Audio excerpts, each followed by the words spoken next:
Hello po mga katambay, kamusta po ang lahat? Nagbabalik po muli ang inyong lingkod, si Katambay Manong po sa Tambayang Makabayan, komento ni Kamanong. Ito po, komentuhan po natin itong nakaraang araw po, naglabas po ang isang bagong online survey po, ang sinatawag na technology app mga katambay. Naglabas po sila dito po sa ating mga nanunungkulan sa ating gobyerno at siyempre po, napakaganda po ng nilabas po na survey, mga katambay. Nangunguna pa rin po sa lahat po ng ahensya ng gobyerno kasama ng Pangulo ay walang iba kung hindi ang ating Vice President Sara Duterte. At happy birthday din po pala sa ating mahal na Vice President. Happy birthday po, Madam. At ingatan nawa at ilayo po sa sakit at long life at umaasa po kami na mas gagalingan nyo pa po ang paglilingkod sa ating bayan. Happy birthday po, Madam. Ito po mga katambay, pakinggan po natin ang balita dito po sa isang pahayagan at isang sa UNTV po. Mga katambay, pakinggan po natin ang inilabas po ng bagong online na survey apps ng technology. Ito po, pakinggan po natin. Nananatiling si Vice President Sara Duterte ang pinakapinagkakatiwalaan sa mga pangunahing opisyal ng gobyerno sa bansa. Batay sa pinakabagong online survey ng Tangere App, nakakuha ng 60% na trust rating si VP Duterte habang 52% naman ang kanyang satisfaction rating. Pero bahagyang bumaba ang satisfaction at trust ratings nito kumpara noong Marso. Si Pangulong Ferdinand Marcos naman ay may 56% trust rating. Bahagya ring nadagdagan ang bilang ng mga kontento sa performance ng Pangulo na nasa 43% mula sa dating 42 noong Marso. Mapapansin din na magkakapareho ang trust ratings ni dating Senate President Mig Zubiri at House Speaker Martin Romualdez. Ginawa ang survey nitong May 22 hanggang 25 na sinagutan ng 2,000 participants. Sa isa pang survey ng Tangere App ngayong buwan, lumalabas na bahagyang tumaas ang bilang ng mga Pilipinong sumusuporta sa panukalang pagbabago ng ilang economic provisions ng 1987 Constitution. Nasa 57% na ang sang-ayon sa isinusulong na Charter Change o CHACHA kumpara sa 55% nitong Abril. 17% na lamang ang tutol habang 26% ang hindi sigurado. Batay sa panuntunan ng pag-amyenda sa saligang batas, kailangang ratipikahin ito ng mayorya ng mga Pilipino sa isang national referendum. Umaasa rin ang mga pabor sa CHACHA na kapag natuloy ang amyenda, ay lilikha ito ng mas maraming trabaho para sa mga Pilipino, lalago ang ekonomiya at tataas ang sahod at mga benepisyo sa trabaho. Brian Balderaje, humahataw sa balik. Yan po mga katambay, ang balita po sa UNTV. Maraming salamat po. Ito po mga katambay,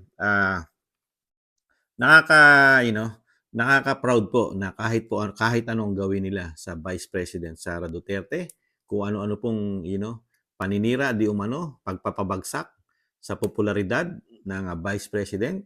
At ngayon po talagang sikat na naman ang issue ng Vice President hanggang sa sinasabing nakarating pa ng Supreme Court sa pangunguna po ng Makabayan Black, ang nagko-question po sa confidential fund na walang kamatayang confidential fund na ang nagbigay po ng confidential fund sa Office of the President. Pero hindi po nila isinama yon mga katambay.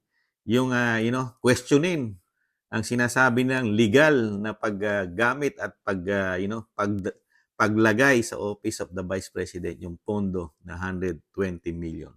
Hindi kinwestiyon yung nagbigay. Nagtataka lang si Kamanong. Pero ibalik po natin dito sa trust rating at approval. Nagtataka lang po si Kamanong mga tambay na bakit po kaya yung trust rating po ng Kamara bigla pong yung performance po ng Kamara talagang nagugustuhan po yata di umano ng mga Pilipino yata ngayon mga katambay. Ayon po rito sa bagong survey po mga katambay. Dahil po ang speaker po, kung matatandaan nyo, nasa 20% lang po ito ang approval po nito. At napakababa rin ng trust rating. Nung April po, nung April Tapos po, naging 21% po nung May. At nitong tapos yung nakaraan po, 27. Tapos Nagkaroon din po ng survey po nung another May po, 25%. Tapos po ngayon, April, bigla pong tumaas ng napakataas po, naging 54%. Mahigit, kulang kalahati po ang itinaas po agad ng, ng speaker sa kanyang approval and trust rating, mga tambay. Nakapagtataka po, ano?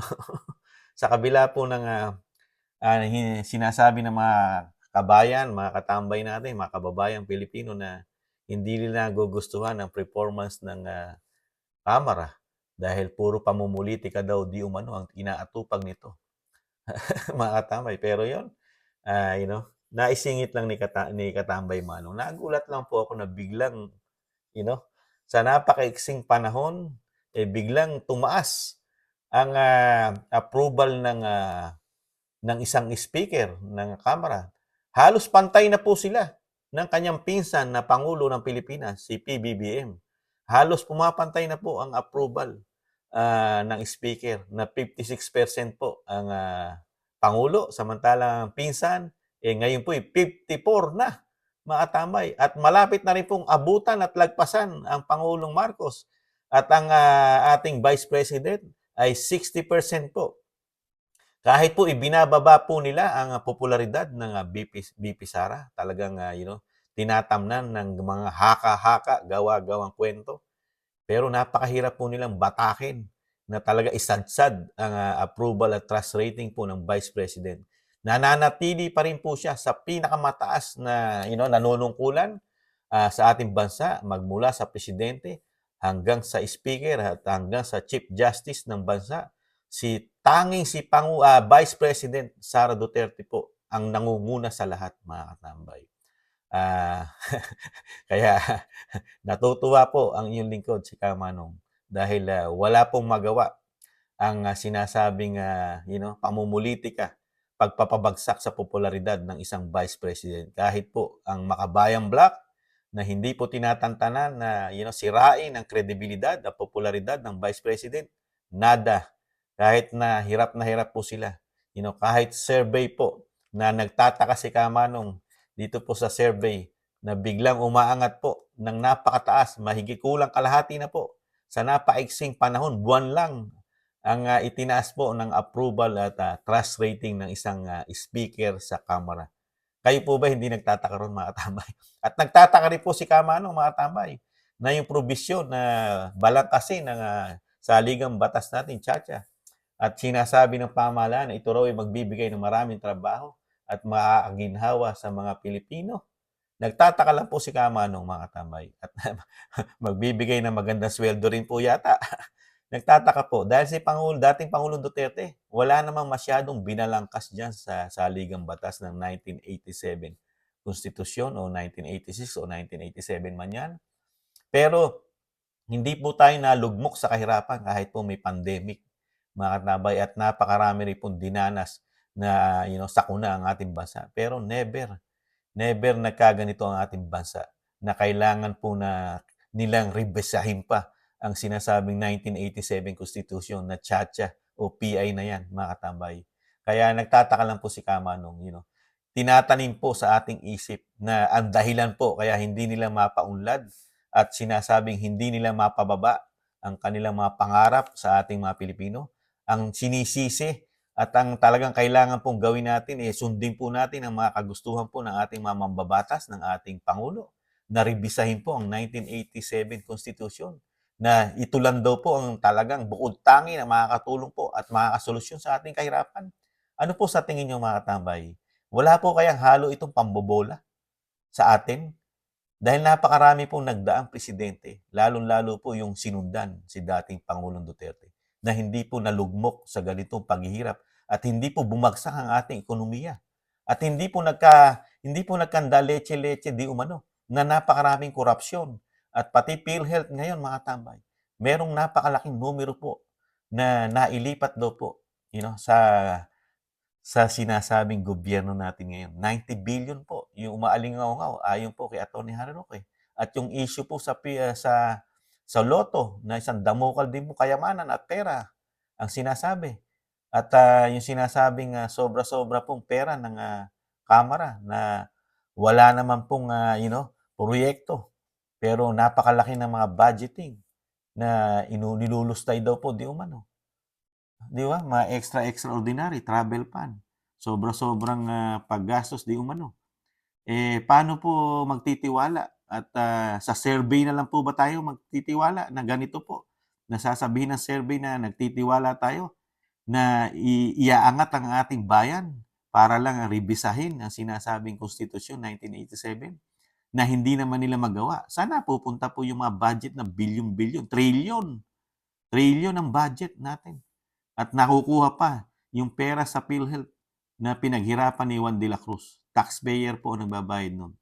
Iba po sa tax yun, mga katambay. Iba pa yun. Talagang bawas po sa kita natin yun.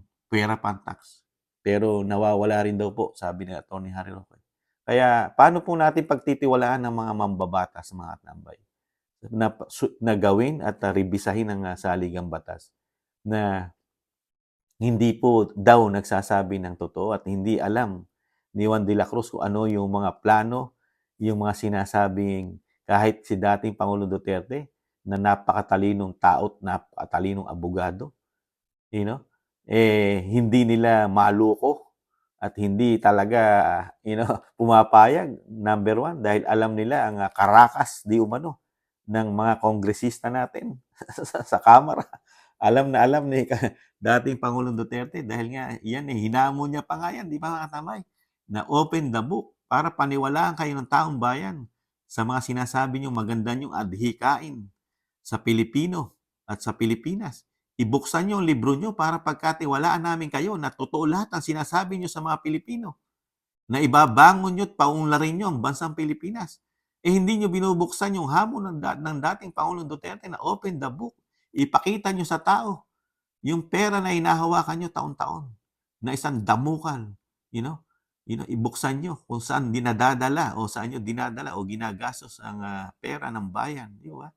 Pero walang sagot po ang Kongreso doon, ang Kamara. Ang sinagot lang po, imbestigahan si Duterte sa gentleman agreement at sa sinasabing ICC at sa sinasabing war on drugs ng EJK. Yan po ang sagot ng Kamara sa kampo ni dating Pangulong Duterte. Kaya paano magtitiwala nga po, di ba, ang isang Juan de la Cruz sa Kamara na sinusulong balangkasin ng ating saligang batas na sila mismo, may itinatago sa taong bayan sa paghawak di umano ng kaperahan ni Juan de la Cruz, di ba? Na hindi alam dahil bawal mong hinga ng resibo.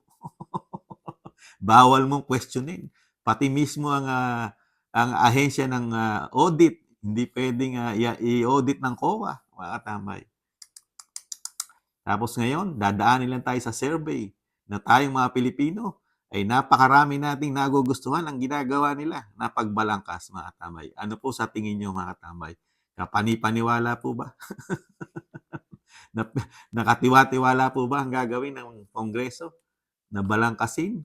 At isasabihin lang sa ating mga katamay na paunlarin nila, pagiginawahin nila ang mga Pilipino.